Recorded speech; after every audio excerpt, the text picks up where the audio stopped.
प्रिय साथियों, आज हम देखेंगे चैप्टर 9 जिसका नाम है उपसहसंयोजी यौगिक। इसके अंतर्गत क्वेश्चन नंबर 4। इसके पिछले वीडियो में हम लोगों ने क्वेश्चन नंबर जो 3 पढ़ा था उसी से मिलता जुलता ये क्वेश्चन है। तो क्वेश्चन 4 अपने को दिया है CONH3 आंतरिक या इसको कहते अंतर कक्षक संकुल है, जबकि NiNH3 बाह्य यानी बाहरी कक्षक संकुल है। व्याख्या कीजिए। आंतरिक कक्षक संकुल का मतलब इसमें अंदर का डी कक्षक संकरण में भाग लेगा और बाह्य कक्षक संकुल मतलब इसमें बाहर का डी कक्षक संकरण में भाग लेगा। इसीलिए कहा जाता है आंतरिक कक्षक संकुल और बाह्य या बाहरी कक्षक संकुल। तो इसको थोड़ा सा समझ लेते हैं, बाकी आंसर तो आपको शॉर्ट में ही लिखना है। सबसे पहले हम लेते हैं CONH3 इसमें जो CO है, इस CO की ऑक्सीकरण अवस्था या ऑक्सीकरण संख्या सबसे पहले निकालते हैं। तो CO की ऑक्सीकरण संख्या हमको निकालना है, तो इसको हम x मानेंगे प्लस NH3 6 है, तो यहाँ लिखेंगे 6। आप जानते हैं NH3 उदासीन लिगेंड है, तो लिखेंगे 0 और बराबर यहाँ ऊपर है 3 प्लस यानी +3, तो यहाँ लिखेंगे +3। ये हो जाएगा 0, तो x बराबर मिलेगा +3। इसका मतलब ये है कि जो CO है, इस CO की ऑक्सीकरण अवस्था जो है ये +3 है। +3 होने का मतलब है यहाँ 3 इलेक्ट्रॉनों का त्याग होगा। तो सबसे पहले हम कोबाल्ट, जिसका परमाणु क्रमांक 27 है, उसका इलेक्ट्रॉनिक विन्यास देखते हैं। तो 27 को हम बांटते 2, 8, ये 2 और 6, 8 और 7, 15, 2, 8, 15, 2 में। तो 2, 8, 15, 2 में बांटने के बाद उसको SPDF के रूप में इस तरह से लिखा जाता है 1s2, 8 को लिखेंगे 2s2 2p6, उसके बाद 15 को लिखेंगे 3s2 3p6 3d7 और 4s2। हमने जो ऑक्सीकरण अवस्था निकाली है वो +3 मतलब CO3+, यहाँ लिखेंगे आयन। अब यहाँ पर जो 3 इलेक्ट्रॉन कम होंगे, 2 इलेक्ट्रॉन यहाँ से कम होंगे और 1 इलेक्ट्रॉन यहाँ से कम होगा, तो इसको हम लिखेंगे 1s2 2s2 2p6 3s2, यहाँ लिखेंगे 3d7 है, 3p6 आएगा और 3d7 है तो 3d6 होगा। 2 इलेक्ट्रॉन यहाँ से कम होंगे और 1 इलेक्ट्रॉन यहाँ से कम होगा। अब यहाँ पर ये जो 3d6 है, इसके पहले के सभी जो उपकोश है वो पूर्ण रूप से भरे हुए हैं। तो 3d में 6 इलेक्ट्रॉन हैं, तो 3d6 लिखा है। 3d के बाद हम लिख सकते हैं 4s, उसके बाद 4p, इसमें 0 इलेक्ट्रॉन रहेंगे। अब हम 3d जो हमारे पास पूरे इलेक्ट्रॉन नहीं भरे हैं, यहाँ से हम जो 3d उपकोश है इसके कक्षकों को या ऑर्बिटलों को बनाते हैं। तो 3d में 6 इलेक्ट्रॉन है, हुंडा के नियम से भरते हैं, तो 1 2 3 4 5 6, ये 6वां इलेक्ट्रॉन है। हुंडा के नियम से हमने इलेक्ट्रॉनों को भर दिया।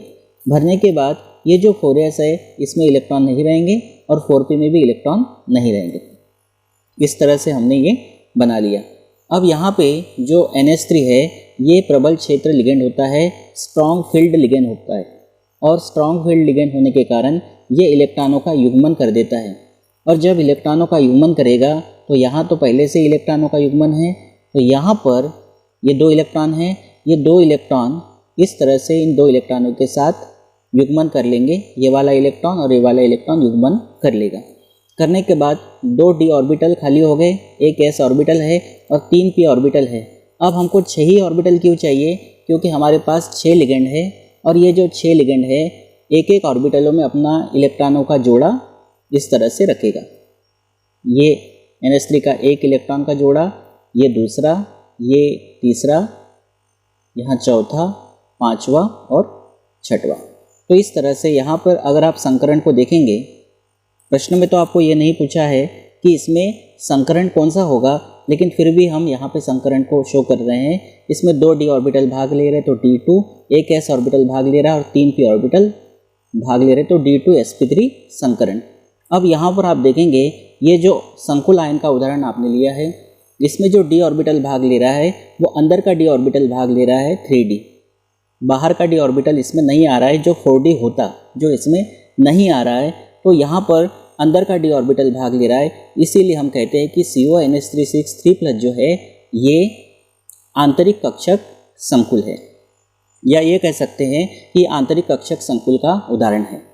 अब यहाँ पर आते हैं और यहाँ पर हमारे पास है NiNH3 ये हमारे पास संकुल आयन है।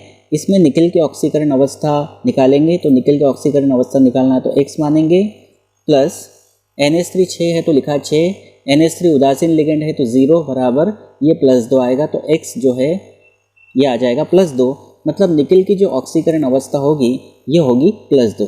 तो निकेल का जो इलेक्ट्रॉनिक विन्यास है 28 को हम, निकेल का परमाणु क्रमांक 28 है, इसको हम बांटते हैं 2, 8, 16, 2 में, और SPDF के रूप में लिखते हैं 1s2, फिर 2s2, 2p6, 3s2, 3p6, 3d8 और 4s2।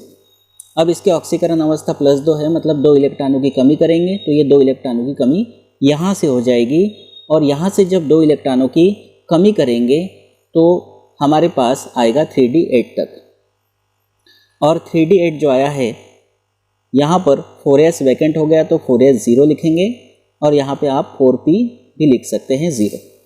अब 3d में 8 इलेक्ट्रॉन हैं, इसके पहले के सभी उपकोष जो है ये पूर्णतः भरे हुए हैं। 3d में 8 इलेक्ट्रॉन हैं, इन इलेक्ट्रॉनों को हुंडा के नियम से भरेंगे, तो पहला, दूसरा, तीसरा, चौथा, पाँचवा, छठा, सातवां और 8वां इलेक्ट्रॉन इस तरह से, और ये है खाली। अब हम जानते हैं कि जो NH3 है ये प्रबल क्षेत्र लिगेंड है, जैसा कि अभी आपको मैंने बताया था कि जो NH3 है ये प्रबल क्षेत्र लिगेंड है, और प्रबल क्षेत्र लिगेंड जो होता है वो इलेक्ट्रॉनों का युग्मन करता है। अब हमारे पास लिगेंड 6 है, अगर मान लीजिए यहाँ पे तो पहले से ही इलेक्ट्रॉनों का युग्मन है,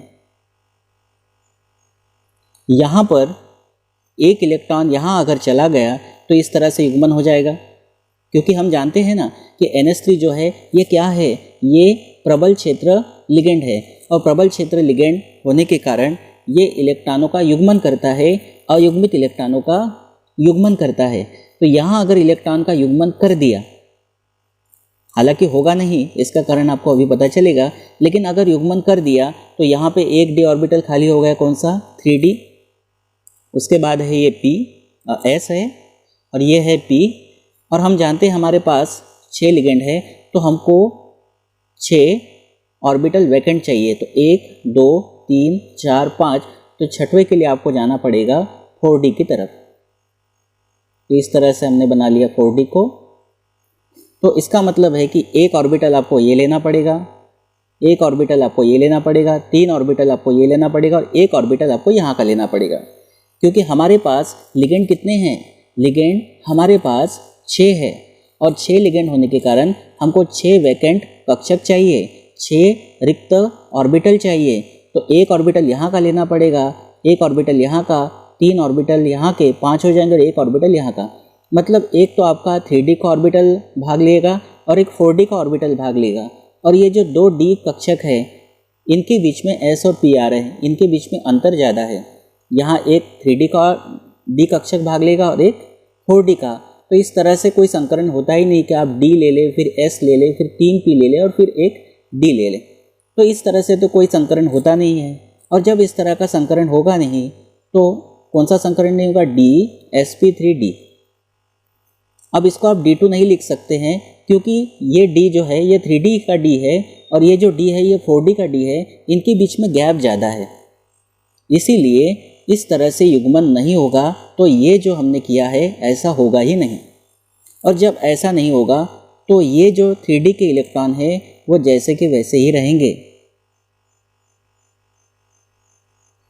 और जब जैसे कि वैसे ही रहेंगे तो उस स्थिति में NH3 के जो 6 लिगेंड है, NH3 6 है, इनके लिए एक s ऑर्बिटल हम लेंगे। एक NH3 के पास एक इलेक्ट्रॉन पेयर होता है, तो 6 NH3 के पास 6 इलेक्ट्रॉन पेयर होंगे, तो एक इलेक्ट्रॉन पेयर यहाँ पर, दूसरा यहाँ पर, तीसरा यहाँ पर, चौथा यहाँ पर, पाँचवा यहाँ पर और छठा यहाँ पर। तो इस तरह से एक s ऑर्बिटल भाग ले रहा है, एक 3 p ऑर्बिटल भाग ले रहे हैं और 2 d ऑर्बिटल भाग ले रहे हैं। तो इस तरह से हम कह सकते हैं कि यहाँ पर जो संकरण होगा ये कौन सा संकरण होगा, ये होगा sp3d2 संकरण।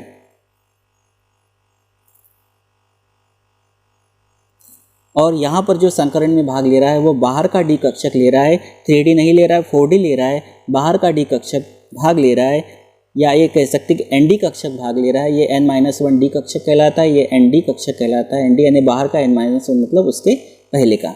तो यहाँ बाहर का डी कक्षक संकरण में भाग ले रहा है, इसीलिए NiNH362+ जो है ये बाहरी कक्षक संकुल बनाता है। तो ये इस तरह से इसको समझना है। अब आप इसको अपने मन से आंसर लिख सकते हो 2 नंबर के लायक। कैसे लिखेंगे हम देखिए, हम ये लिखेंगे कि CONH3 में CO की +3 ऑक्सीकरण अवस्था है, जैसा कि अभी हमने निकाला था, जिसका इलेक्ट्रॉनिक विन्यास 1s2 2s2 2p6 3s2 3p6 3d6 है। ये किसका इलेक्ट्रॉनिक विन्यास है, CO3+ का। यहाँ पे जो NH3 है ये NH3 प्रबल क्षेत्र लिगेंड है और इसकी उपस्थिति से 3D इलेक्ट्रॉनों का युग्मन होकर 2 3D कक्षक खाली रहते हैं। तो किस तरह से खाली हो गए थे, तो ये 2 3D कक्षक जो है वो खाली हो गए थे। अतः D2sp3 संकरण के कारण अंतर या आंतरिक कक्षक संकुल बनाते हैं, जबकि ये जो NiNH362+ है इसमें ये जो निकिल है, इस निकिल की ऑक्सीकरण अवस्था +2 होती है और +2 होने के कारण ये जो Ni2+ है इसका इलेक्ट्रॉनिक विन्यास होगा 1s2 2s2 2p6 3s2 3p6 3d8। तो ये जो 3d8 है इसमें 3D इलेक्ट्रॉनों का युग्मन नहीं होता। क्यों नहीं होता, इसका कारण मैंने अभी आपको बताया। तो 3D इलेक्ट्रॉनों का युग्मन नहीं होता है और जब 3D इलेक्ट्रॉनों का युग्मन नहीं होता है तो उसमें संकरण पाया जाता है sp3d2। तो ये जो संकरण है इसमें जो बाहर का डी कक्षक है ये संकरण में भाग ले रहा है, इसलिए हम कह सकते हैं कि ये बाह्य कक्षक संकुल बनाते हैं। एक बात मैं आपको इसमें और बता देता हूँ कि यहाँ पे आपने जो ये एग्जाम्पल लिया है CONH363+, इसमें कोई भी अयुग्मित इलेक्ट्रॉन नहीं होता है, इसीलिए ये जो है प्रतिचुंबकीय है। जबकि इसमें आप देख पा रहे होंगे 2 अयुग्मित इलेक्ट्रॉन है, तो NiNH362+ ये अनुचुंबकीय है। अगर आपको इस तरह से भी पूछा जाता है कि कौन प्रतिचुंबकीय है और कौन अनुचुंबकीय है तो उसका भी आंसर आप यहाँ से लिख सकते हैं। तो ये क्लियर करना बहुत ज़रूरी था। भले ही उत्तर आप छोटा सा लिखेंगे लेकिन ये समझ में आना बहुत ज़रूरी है। Thank you.